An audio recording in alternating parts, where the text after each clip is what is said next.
I thought I would start with a very brief history of cities. Settlements typically began with people clustered around a well, and the size of that settlement was roughly the distance you could walk with a pot of water on your head. In fact, if you fly over Germany, for example, and you look down and you see these hundreds of little villages, they're all about a mile apart. You needed easy access to the fields. And for hundreds, even thousands of years, the home was really the center of life. Life was very small for most people. It was a center of entertainment, of energy production, of work, a center of healthcare. That's where babies were born and people died. Then with industrialization, everything started to become centralized. You had dirty factories that were moved to the outskirts of cities. Production was centralized in assembly plants. You had centralized energy production. Learning took place in schools. Healthcare took place in hospitals. And then you had networks that developed. You had water, sewer networks that allowed for this kind of unchecked expansion. You had separated functions increasingly. You had rail networks that connected residential, industrial, commercial areas. You had auto networks. In fact, the model was really give everybody a car, build roads to everything, and give people a place to park when they get there. It was not a very functional model. And we still live in that world, and this is what we end up with. So you have the sprawl of LA, the sprawl of Mexico City. You have these unbelievable new cities in China, which you might call tower sprawl. They're all building cities on the model that we invented in the 50s and 60s, which is really obsolete, I would argue. And there are hundreds and hundreds of new cities that are being planned all over the world. In China alone, 300 million people, some say 400 million people, will move to the city over the next 15 years. That means building the equivalent of the entire built infrastructure of the US in 15 years. Imagine that. And we should all care about this, whether you live in cities or not. Cities will account for 90% of the population growth, 80% of the global CO2, 75% of energy use. But at the same time, it's where people want to be, increasingly. More than half the people now in the world live in cities, and that will just continue to escalate. Cities are places of celebration, personal expression. You have the flash mobs of pillow fights that I've been to a couple, they're quite fun. You have cities are where most of the wealth is created, and particularly in the developing world is where women find opportunities. That's a lot of the reason why cities are growing very quickly. Now, there's some trends that will impact cities. First of all, work is becoming distributed and mobile. The office building is basically obsolete for doing private work. The home, once again, because of distributed communication, is becoming a center of life. So it's a center of production and learning and shopping and healthcare and all of these things that we used to think of as taking place outside of the home. And increasingly, everything that people buy, every consumer product, in one way or another can be personalized. And that's a very important trend to think about. So this is my image of the city of the future. In that it's a place for people, maybe not the way people dress, but the question now is, how can we have all the good things that we identify with cities without all the bad things? This is Bangalore. It took me a couple of hours to get a few miles in Bangalore last year. So with cities, you also have congestion and pollution and disease and all these negative things. How can we have the good stuff without the bad? So we went back and started looking at the great cities that evolved before the cars. Paris was a series of these little villages that came together, and you still see that structure today. The 20 Arrondissements of Paris are these little neighborhoods. Most of what people need in life can be within a 5 or 10 minute walk. And if you look at the data, when you have that kind of a structure, you get a very even distribution of the shops and the physicians and the pharmacies and the cafes in Paris. And then you look at cities that evolved after the automobile, and it's not that kind of a pattern. There's very little that's within a 5 minute walk. of most areas of places like Pittsburgh. Not to pick on Pittsburgh, but most American cities really have evolved this way. So we said, well, let's look at new cities, and we're involved in a couple of new city projects in China. So we said, let's start with that neighborhood cell. We think of it as a compact urban cell, so provide most of what most people want within that 20-minute walk. This can also be a resilient electrical microgrid, community heating power, communication networks, et cetera, can be concentrated there. Stuart Brand would put a micro nuclear reactor right in the center, probably, and he might be right. And then we can form, in effect, a mesh network. It's something of an internet typology pattern. So you can have a series of these neighborhoods. You can dial up the density, about 20,000 people per cell if it's Cambridge, up to 50,000 if it's Manhattan density. You connect everything with mass transit, and you provide most of what most people need within that neighborhood. You can begin to develop a whole typology of streetscapes and the vehicles that can go on them. I won't go through all of them. I'll just show one. This is Boulder. It's a great example of kind of a mobility parkway, a super highway for joggers and bicyclists, where you can go from one end of the city to the other without crossing the street. And they also have bike sharing, which I'll get into in a minute. This is even a more interesting solution in Seoul, Korea. They took the elevated highway, they got rid of it, they reclaimed the street, the river down below the street, and you can go from one end of Seoul to the other without crossing a pathway for cars. The High Line in Manhattan is very similar.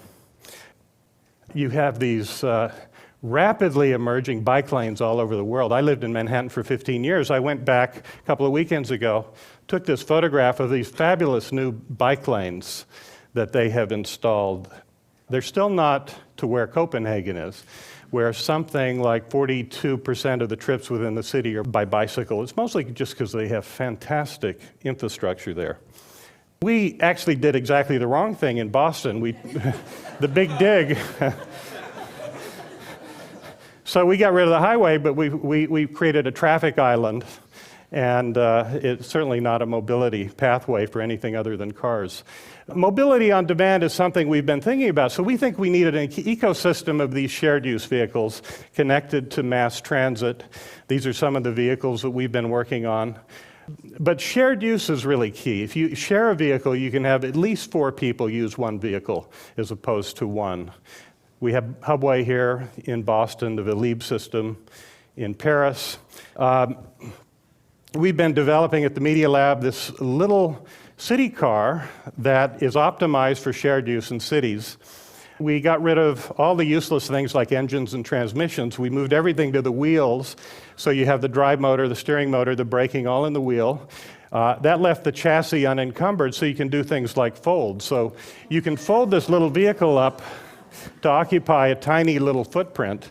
This was a video that was on European television last week showing the Spanish minister of industry driving this little vehicle, and when it's folded, it can spin. You don't need reverse, you don't need parallel parking, you just spin and go directly in. So we've been working with a company to commercialize this. My PhD student, Ryan Chin, presented these early ideas 2 years ago at a TEDx conference.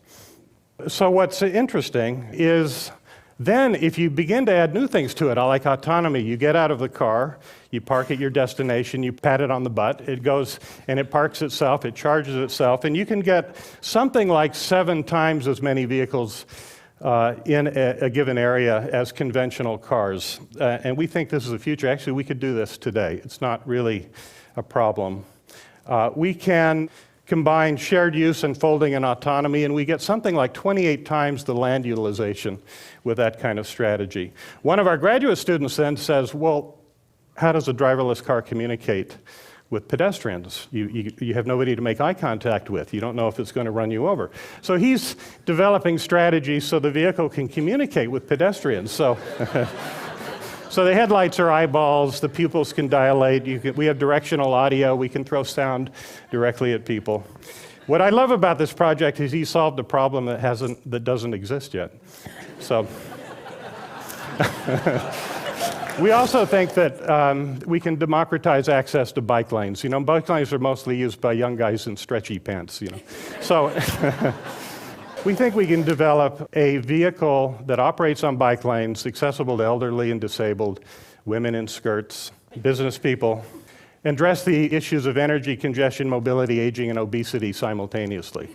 That's our challenge. This is an early design for this little three-wheel. It's an electronic bike. You have to pedal to operate it in a bike lane. But if you're an older person, that's a switch.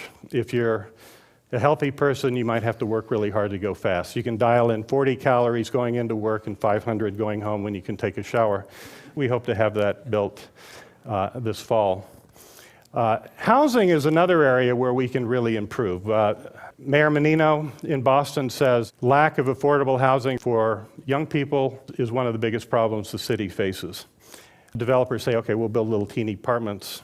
People say, we don't really want to live in a little teeny conventional apartment. So we're saying, let's build a standardized chassis, much like our car. Let's bring advanced technology into the apartment, technology-enabled infill, give people the tools within this open loft chassis to go through a process of defining what their needs and values and activities are, and then a matching algorithm will match a unique assembly of integrated infill components, furniture and cabinetry, that are personalized to that individual, and then give them the tools to go through the process and refine it. And something like working with an architect where the dialogue starts when you give an alternative to a person to react to. Now, the most interesting implementation of that for us is when you can begin to have robotic walls. So your space can convert from exercise to a workplace if you run a virtual company. You have guests over, you have 2 guest rooms that are developed. You have a conventional 1-bedroom arrangement when you need it. Maybe that's most of the time. You have a dinner party, the table folds out, 16 people in otherwise a conventional 1-bedroom, or maybe you want a dance studio. I mean, architects have been thinking about these ideas for a long time. What we need to do now, develop things that can scale to those 300 million Chinese people that would like to live in the city and very comfortably. We think we can make a very small apartment that functions as if it's twice as big by utilizing these strategies. I don't believe in smart homes. That's sort of a bogus concept. I think you have to build dumb homes and put smart stuff in it. So we've been working on a chassis of the wall itself. You know, standardized platform with the motors and the battery when it operates, little solenoids that will lock it in place and get low voltage power. We think this can all be standardized, and then people can personalize the stuff that goes into that wall. And like the car, we can integrate all kinds of sensing to be aware of human activity, so if there's a baby or a puppy in the way, you won't have a problem. So the developers say, well, this is great. Okay, so if we have a conventional building, we have a fixed envelope, maybe we can put in 14 units. If they function as if they're twice as big, we can get 28 units in. That means twice as much parking, though. Parking's really expensive. It's about $70,000 per space to build a conventional parking spot inside a building. So if you can have folding and autonomy, you can do that in 1/7 of the space. That goes down to $10,000 per car just for the cost of the parking. You add shared use, and you can even go farther. We can also integrate all kinds of advanced technology through this process. There's a path to market for innovative companies to bring technology into the home. In this case, a project we're doing with Siemens. We have sensors on all the furniture, all the infill, that understands where people are and what they're doing. Blue light is very efficient, so we have these tunable 24-bit LED lighting fixtures. It recognizes where the person is, what they're doing, fills out the light when necessary to full spectrum white light, and saves maybe 30-40% in energy consumption, we think, over even conventional state-of-the-art lighting systems.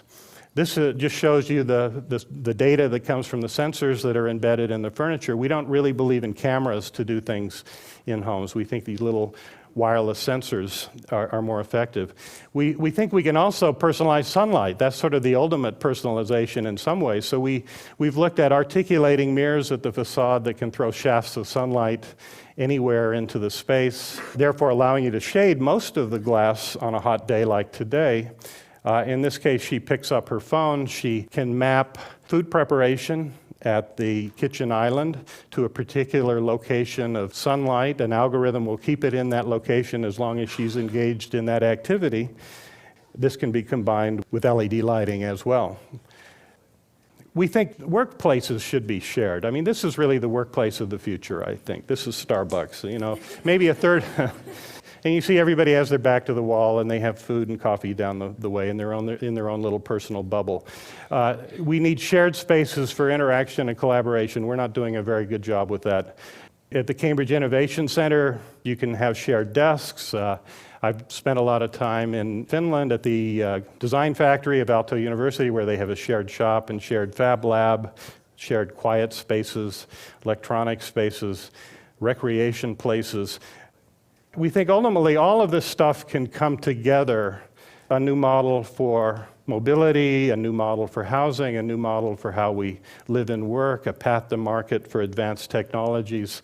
But in the end, the main thing we need to focus on are people. Cities are all about people. They're places for people.